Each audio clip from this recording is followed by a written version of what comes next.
तो देखो पाखंड आपने बताया भाई, पाखंड भी देश में हो रहा है। और हम भी जब सांप पकड़ने जावे, रात में भी जावे, दिन में भी जावे, शनिवार का दिन हुआ चौराहे पर टोने टोटको ये पावे, और भाई वो भी कुछ तांत्रिकों के द्वारा कराई जावे। बिल्कुल। और मेरे ख्याल अगर कोई बाबा करा रहा है तो वो तांत्रिक बेस में बाबा है, तो फिर वो तांत्रिक ही है। हम तो उसने फिर साधु तो नहीं कह सकते। तो आप उसने किस नजर से देखो भी, किसी ने बेवकूफ बनावा है, वो सही है कि ठीक है? आज पहली बार नहीं बोल रही हूँ। हाँ जी। मैंने पिछले 10 साल में हजारों वीडियो पाखंड के खिलाफ डाली। जी जी। जो गांव-गांव में बैठी औरतें सर हिला रही हैं वो पाखंड है। पाखंड है, बिल्कुल है जी। जो शंकर और हनुमान जी के नाम पर रोड पर पैसे मांग रहे हैं वो पाखंड है। जी जी।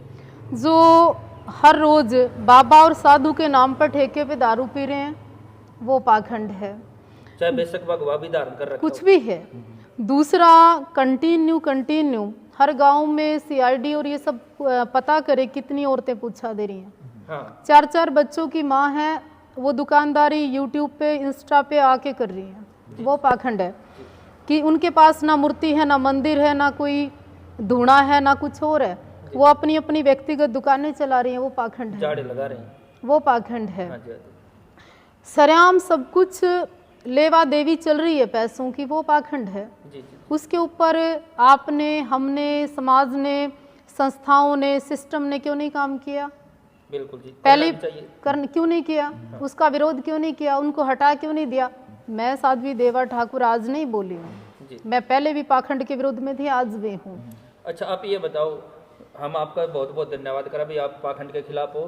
तो एक, अगर मेरी डेथ कब होगी मेरे को भी नहीं पता, आपको भी नहीं पता, इस भाई की कब होगी या आपकी कब होगी, कितनी सांस है किसी ने नहीं पता। मैंने एक वीडियो देखी सोशल मीडिया पे ही, कह रहे हैं भाई उस आदमी की मौत आई है, उसकी सड़क एक्सीडेंट में मौत होगी, उसका नाम भी लिया। क्या कोई ऐसा बता सका?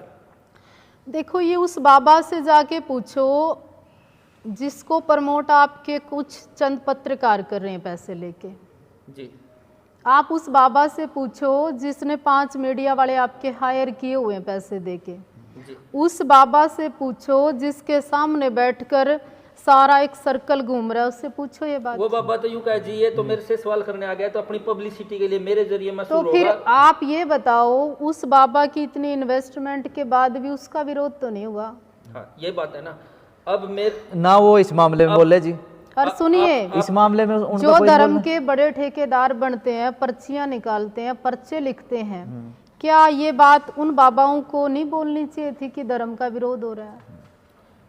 एक ये भी तो है ना जी, अगर उनके पास इतनी शक्ति है तो वह, एक बाबा ने पीछे IIT बाबा आए थे और उसने ये कहा था भाई पाकिस्तान जीतेगा, क्रिकेट मैच था, जीत गया इंडिया, और बहुत सारा मीडिया उसको सपोर्ट कर रहा था। मतलब धर्म, अगर वो इंडिया हार जाता, पाकिस्तान जीत जाता, वो तो बहुत बड़ा भगवान हो जाता। सुनिए, आप धर्म की रक्षा नहीं कर सकते, धर्म आपकी रक्षा करता है। बिल्कुल है जी। दूसरी विशेष बात मैं आपको बताऊं सतीश जी, जो ये सब हो रहा है ना, इसके जिम्मेवार आप और मैं नहीं। सबसे बड़ा धर्म तो जी इंसानियत है ना। हम देखो, मैं भी सांप पकड़ने वाला बाद में हूँ, आप भी साधु बाद में हो, सबसे पहले तो आप इंसान हो, और इंसानियत का धर्म। अभी हम किसी का नुकसान ना करा, किसी को गलत ना बोला। गुरु गोविंद सिंह जी ने कहा था कि जुर्म करना अगर पाप है ना, तो जुर्म सहना उससे बड़ा पाप। बिल्कुल है जी। तो उस पाप की अधिकारी या उस पाप की श्रेणी में मैं तो कम से कम नहीं आ सकती। मैं बोलूं